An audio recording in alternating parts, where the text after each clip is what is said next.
MCQ ઇલેક્ટ્રિકલની 18મા નંબરની સિરીઝમાં આપ સર્વે મિત્રોનું હાર્દિક સ્વાગત છે। ઓવરહેડ લાઇનમાં અર્થ વાયરના ટોપ છેડાનું કનેક્શન કઈ જગ્યાએ હોય છે? તો કોઈ પણ ઓવરહેડ લાઇન હોય એના ટોપ છેડો શા માટે હોય એ વસ્તુની આપણને પહેલાં ખબર હોવી જોઈએ। પેન લઈ લઈએ આપણે।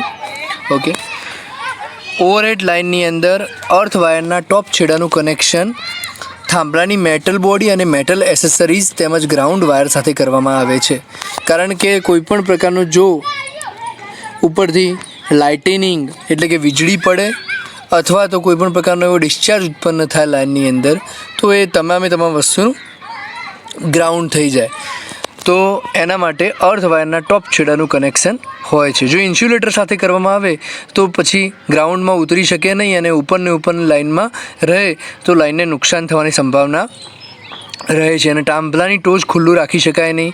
લાઇન કંડક્ટર સાથે કરી શકાય નહીં, કારણ કે લાઇન કંડક્ટર સાથે કરો તો એ જે વીજળીનો ચમકારો છે એ અર્થ ઉપરના ટોપ છેડાથી લાઇન કંડક્ટરમાં પહોંચે તો લાઇન કંડક્ટરને પણ એના સાથે જોડાયેલી એસેસરીઝને પણ નુકસાન થવાની સંભાવનાઓ રહેલી છે। પ્રશ્નને સમજી અને પછી વિકલ્પનો આન્સર આપવાનો પ્રયત્ન કરીએ। ક્લિપ ઓન મીટરમાં પ્રાઇમરી વાઇન્ડિંગ તરીકે કયો ભાગ કાર્ય કરે છે? ક્લિપ ઓન મીટરમાં પ્રાઇમરી વાઇન્ડિંગ તરીકે કરંટ કેરિંગ કંડક્ટર એ કાર્ય કરતો ભાગ છે, કારણ કે બ્રિજ રેક્ટિફાયર તો એસીનું ડીસીમાં કરવા માટે રૂપાંતરણ થાય છે। આયન કોર એ ટ્રાન્સફોર્મરમાં હોય અને એમસી અને એમઆઈ મીટર એ મીટરના ટાઈપ્સ છે, એટલે કરંટ કેરિંગ કંડક્ટર છે એ જે ક્લિપ ઓન મીટર એટલે મિત્રો આપણને ખ્યાલ આવવો જોઈએ કે કરંટ મેઝરમેન્ટ માટે એનો ઉપયોગ થાય છે અને કરંટ મેઝરમેન્ટ એ રીતે કરે છે કે વાયરને આમ તો કરંટ મીટર આપણે સિરીઝમાં લગાવવું પડે, પણ વાયરને કાપ્યા વગર આપણે ક્લિપ ઓન મીટરથી કરંટ મેજર કરી શકતા હોઈએ છીએ। પોટેન્શિયલ ટ્રાન્સફોર્મર માટે નીચેનામાંથી કયું વિધાન સાચું નથી? સાચું નથી એ વિધાન શોધવાનું છે। તો તેની રચના સેલ પ્રકારની હોય છે, સાચી વાત છે કે રચના સેલ પ્રકારની હોય છે। સ્ટાન્ડર્ડ સેકન્ડરી વોલ્ટેજ 110 વોલ્ટેજ હોય છે અને સેકન્ડરી કરંટ મેગ્નેટાઇઝેશન કરંટ જેટલો જ હોય છે। પ્રાઇમરીના આંટા ઓછા હોય છે અને સેકન્ડરીના આંટા વધારે હોય છે। ખોટી વાત છે, કારણ કે પોટેન્શિયલ ટ્રાન્સફોર્મર એક વોલ્ટેજ મેજરિંગ ડિવાઇસ છે। જો સેકન્ડરીના આંટા વધારે હોય તો વોલ્ટેજમાં ઘણો બધો વધારો થઈ જાય અને વોલ્ટેજમાં વધારો થઈ જાય તો આપણી પાસે મીટરની અંદર લિમિટેશન્સ છે કે આપણે અમુક હદ સુધીનો જ વોલ્ટેજ મેજર કરી શકીએ છીએ, એટલા માટે જ આપણે પોટેન્શિયલ ટ્રાન્સફોર્મરનો ઉપયોગ કરતા હોઈએ છીએ, બરાબર। પોટેન્શિયલ ટ્રાન્સફોર્મર અને કરંટ ટ્રાન્સફોર્મર એ બંને ડિવાઇસ મેજરમેન્ટના પર્પઝથી બનાવવામાં આવેલી છે।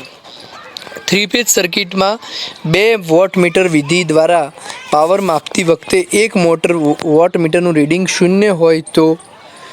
જો 3 ફેઝ સર્કિટ હોય, કોઈ પણ 3 ફેઝ સર્કિટ આપણે કન્સિડર કરીએ,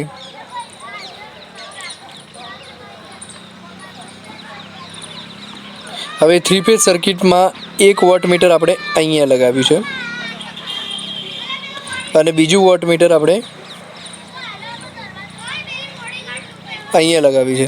હવે આ 2 વોટમીટર 1 અને વોટમીટર 2, હવે બંનેમાંથી એકનું રીડિંગ 0 હોય તો પાવર ફેક્ટર કેટલો થાય? 0.5 થાય। તો એ વસ્તુ સમજવા માટે આપણે કેલ્ક્યુલેશન ધ્યાને લેવું પડે અને ત્યાર પછી જ કન્સિડરેશનમાં લઈ શકીએ, બરાબર। કંડક્ટરનો ગેજ નંબર વધારતા તેનો વ્યાસ શું થાય છે? ઘટે છે। જેમ તમે કોઈ પણ પતરાનું કદાચ કોઈ માપન જોયું હોય તો જેમ ગેજ વધતો જાય એમ એનું જે જાડાઈ હોય એ ઘટતી જતી હોય છે, એટલે એનો વ્યાસ ઘટતો જતો હોય છે। ડિસ્ટ્રીબ્યુશન પોલ ઉપરથી ઉપભોક્તાના ઘર સુધીની લાઇનને શું કહેવાય? કાલે પણ આ વિષય ઉપર વાત કરી હતી, એને સર્વિસ મેઇન કહેવાય। જો પહેલું ફીડર આવે, ફીડરમાંથી ડિસ્ટ્રીબ્યુટરમાં જાય, ડિસ્ટ્રીબ્યુટરમાંથી સર્વિસ મેઇન્સમાં વાયર જતો હોય છે। તો મેં તમને કાલે યાદ કરવા માટે કીધું હતું, FDS યાદ રાખવાનું, ફીડર પછી ડિસ્ટ્રીબ્યુશન અને પછી સર્વિસ મેઇન્સ આવતું હોય। સર્વિસ મેઇન પછી ડાયરેક્ટ આપણા ઘરનું કનેક્શન। ઉપભોક્તા એટલે કોણ? તો UGVCL, DGVCL, MGVCL જેવી કંપની માટે આપણે। ઇન્ડિયન ઇલેક્ટ્રિસિટીના નિયમ અનુસાર કોઈપણ વાયરિંગ ઇન્સ્ટોલેશનમાં લીકેજ કરંટનું મૂલ્ય ખાલી જગ્યાથી વધવું જોઈએ નહીં। તો આ સ્ટાન્ડર્ડ નિયમ છે જે આપણે યાદ રાખવાનો છે. તો ફૂલ લોડ કરંટના 1/5000 ભાગ જેટલું રહેવું જોઈએ. એના કરતાં વધી જાય ફૂલ લોડ કરંટના લીકેજ કરંટની વાત છે તો પછી એ ઇન્સ્ટોલેશન આપણા મતે ઇન્ડિયન ઇલેક્ટ્રિસિટી એક્ટ મુજબ ફેલ ગણાય. નીચે દર્શાવેલ ટેસ્ટ પૈકી કયા ટેસ્ટ માટે મેગરની જરૂર નથી? અર્થ સાથેનું ઇન્સ્યુલેશન રેઝિસ્ટન્સ મેજરમેન્ટ કરવા માટે જોઈએ. અર્થ કન્ટિન્યુટી ટેસ્ટ કરવા માટે પણ મેગરની જરૂર હોય છે. 2 વાયર વચ્ચેનો ઇન્સ્યુલેશન રેઝિસ્ટન્સ ટેસ્ટ કરવા માટે પણ મેગરની જરૂર હોય છે. અર્થ રેઝિસ્ટન્સ માપવા ઓમ મીટરથી પણ માપી શકીએ એટલે એના માટે મેગરની જરૂર નથી. મેગરનું એક પ્રેક્ટિકલ પણ નજીકના ભવિષ્યમાં આપણે જોઈશું એટલે થોડો વધારે આઈડિયા ક્લિયર થાય. કારણ કે ઇલેક્ટ્રિસિટીની અંદર જો વાત કરીએ અને એઝ અ વાયરમેન અથવા ઇલેક્ટ્રિશિયનની વાત કરીએ તો મેગરનું ઇન્ડસ્ટ્રીની અંદર બહુ મોટું મહત્ત્વ છે ફોલ્ટ ડિટેક્શન માટે. MCB એ મૂળભૂત રીતે નીચેના પૈકી કઈ ડિવાઇસનું કોમ્બિનેશન છે? તો MCB એ મૂળભૂત રીતે ફ્યુઝ અને ઓવરલોડ રિલે બંનેનું કોમ્બિનેશન છે. કઈ રીતે? તો ફ્યુઝ MCB જ્યારે ઓવર કરંટ અથવા ઓવર વોલ્ટેજ થવાના કારણે ટ્રીપ થઈ જાય છે એટલે એ ફ્યુઝ તરીકે કાર્ય કરે છે. અને જ્યારે અંદર ઘરની અંદર ઓવરલોડ થઈ જાય એટલે કે વધારે સપ્લાયની રિક્વાયરમેન્ટ હોય ત્યારે પણ એ જ સ્થિતિ ઉદ્ભવતી હોય છે. એટલે MCB એ આ બંને ડિવાઇસનું ઓવરલોડ રિલેનું અને ફ્યુઝનું બંનેનું કામ એકસાથે કરે છે. પોલીફેઝ પાવર જનરેશન કેટલા ફેઝમાં કરવામાં આવે છે? તો મિત્રો પોલીફેઝ પાવર જનરેશન, પોલીફેઝનો મતલબ જ થાય એક કરતાં વધારે ફેઝ હોય એને પોલીફેઝ કહે. અને પોલીફેઝ એમાં પાવર જનરેશન 3 ફેઝમાં કરવામાં આવે છે. નીચે દર્શાવેલ પ્રવૃત્તિ પૈકી કઈ પ્રવૃત્તિ પાવર ટ્રાન્સફોર્મર માટે દર મહિને કરવામાં આવે છે?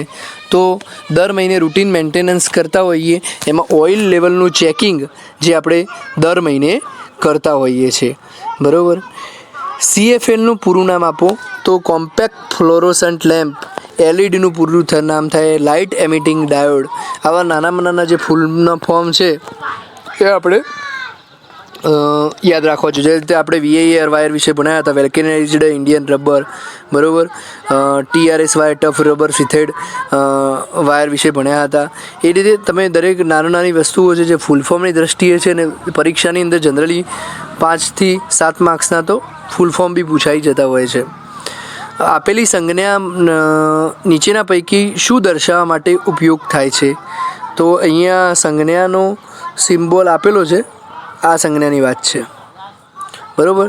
તો એનો ઉપયોગ ચેચિસ ગ્રાઉન્ડ માટે, પ્રશ્ન થોડો ઉપર નીચે થઈ ગયો છે, આ પ્રશ્નની વાત છે. તો આપેલી સંજ્ઞા ચેચિસ ગ્રાઉન્ડ માટે ઉપયોગ થાય છે. અને નીચેનું જે મીટર છે એ ક્લિપ-ઓન મીટર છે. મેં તમને આગળ વાત કરી કે ક્લિપ-ઓન મીટર કેવી રીતે કામ કરે છે. તો વાયર કાપ્યા વગર વાયરનો કરંટ મેજર કરવા માટે ઉપયોગ થતું હોય છે. એટલે આ વાયર એક પસાર થઈ રહ્યો છે અને વાયરને આપણે કટિંગ કર્યા વગર ડાયરેક્ટ મીટર એની અંદર કનેક્ટ કરી આપણે ઉપયોગ કરતા હોઈએ છીએ. નીચેની સંજ્ઞા કઈ વસ્તુને દર્શાવવામાં આવે છે? તો આ જે સંજ્ઞા દર્શાવી છે પિન ટાઈપ ઇન્સ્યુલેટર બતાવે છે. પિન ટાઈપ ઇન્સ્યુલેટર તરીકે ઉપયોગ થાય છે. એના પછીનો પ્રશ્ન છે, આ બધા સિમ્બોલ ઓળખવાની વાત છે. તો આ કયું સર્કિટ બ્રેકર છે? તો એર બ્લાસ્ટ સર્કિટ બ્રેકર છે. એર બ્લાસ્ટ સર્કિટ બ્રેકર છે. બરાબર. સંજ્ઞાઓ ખાસ આપણે જોઈ લઈએ. આ કયું ટ્રાન્સફોર્મર છે? તો સેલ ટ્રાન્સફોર્મર છે. અને કોર ટાઈપ ટ્રાન્સફોર્મર જો નીચે આપેલું હોય તો બરાબર છે, ના આપેલું હોય તો આ રીતનું હોય. અહીંયા એક કોઇલ આવે અને બીજી કોઇલ અહીંયા આવે. બરાબર. જો એની કોર વાઇન્ડિંગ વડે વીંટાળાયેલી હોય તો એને કોર ટાઈપ ટ્રાન્સફોર્મર કહેવાય. અને કોર વાઇન્ડિંગ એ કોર વડે વીંટાળાયેલું હોય તો એને સેલ ટાઈપ ટ્રાન્સફોર્મર કહેવામાં આપેલી છે. નીચેની કિટકેટ ટાઈપ ફ્યુઝ છે મિત્રો. આ ચિત્ર ઉપરથી આપણે ઓળખી જઈએ છીએ કિટકેટ ટાઈપ ફ્યુઝ જે ઘરની અંદર ડોમેસ્ટિકમાં ભૂતપૂર્વ વપરાતા હતા એ કિટકેટ ટાઈપ ફ્યુઝ છે.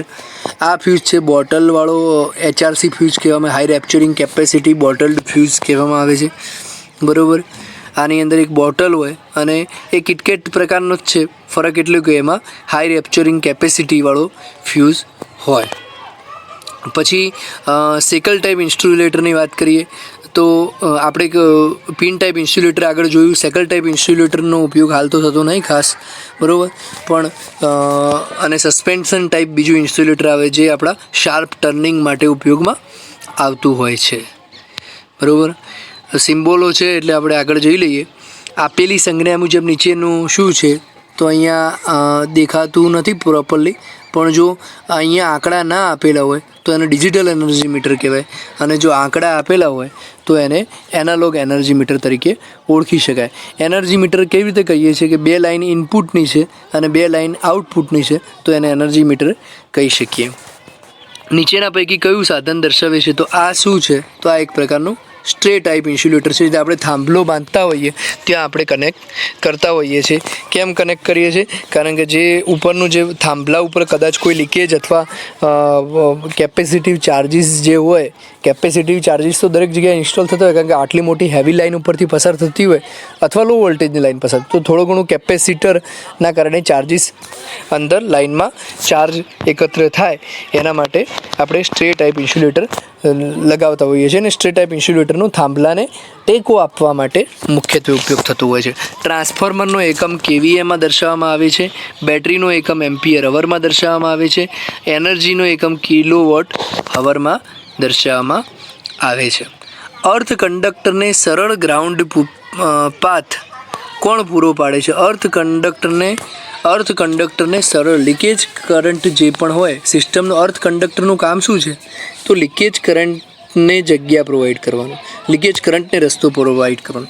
અર્થ કંડક્ટરમાંથી કોઈ પણ પ્રકારનો કરંટ વહેતો નથી મિત્રો, પરંતુ એની જરૂરિયાત ત્યારે ઊભી થાય કે જ્યારે એની અંદર લીકેજ કરંટ આવ્યો હોય, તો જ અર્થ કંડક્ટરનો આપણે ઉપયોગ કરતા હોઈએ છીએ. એટલે અર્થ કંડક્ટરનું એક જ કામ છે લીકેજ કરંટ પૂરો પાડવાનું. કન્ઝ્યુમરને મળતા વોલ્ટેજમાં નક્કી કરેલ વોલ્ટેજમાંથી ખાલી જગ્યા કરતાં વધારે ફેરફાર થવો જોઈએ નહીં. મિત્રો બહુ અગત્યનો પ્રશ્ન છે. જવાબ આવે ±5%. ±5% જવાબ આવે છે. તમને ખાસ હું તમને કહી દઉં કે આ પ્રશ્ન કેમ અગત્યનો છે, કારણ કે 250 વોલ્ટેજ અમુકના ઘરમાં આવતા હોય, આપણે સ્ટાન્ડર્ડ કોઈક જગ્યાએ 230 વોલ્ટેજ લખતા હોઈએ છીએ. તો કેમ? કારણ કે ઇન્ડિયન ઇલેક્ટ્રિસિટીના એક્ટ મુજબ, નેશનલ ઇલેક્ટ્રિક કોડના એક્ટ મુજબ આ ભારત સરકારે વિદ્યુત કંપનીઓને સત્તા આપી છે કે જો +5% ± થશે વોલ્ટેજની અંદર તો ચલાવી લેવામાં આવશે. જેના કારણ કે એકદમ એક્ઝેક્ટ વોલ્ટેજ તો જનરેશન થવાનું નહીં, એટલે થોડી છૂટછાટ આપવી જરૂરી હોય.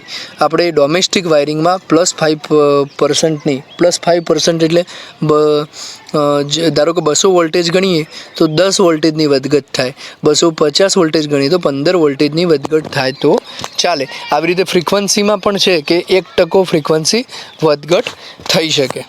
એના પછીનો પ્રશ્ન એ જ છે કે ભારત સપ્લાય ફ્રિકવન્સી કેટલી સાયકલ પ્રતિ સેકન્ડ હોય છે? તો એ 50 હર્ટ્ઝ પ્રતિ સેકન્ડ હોય છે. મિત્રો આપણે અહીંયા સુધી રાખીએ છીએ, અને તમે અપસ્ટોક્સ ખાસ ઇન્સ્ટોલ કરજો. મારી વેબસાઇટ noisecart.in પણ તમે એક વખત જોઈ લેજો. મેં એનો વિડીયો પણ મૂક્યો છે. તમે એમાં બીકમ પાર્ટનર બનવા માગતા હોય તો તમે એની અંદરથી લોગિન કરીને તમે ત્યાંથી મને રિક્વેસ્ટ કરજો, તો હું તમને એની આખી પ્રોસિજર કહી દઈશ કે કેવી રીતે તમારે જોડાવાનું છે અને તમને અમારાથી શું બેનિફિટ થશે. તો મિત્રો જય હિન્દ.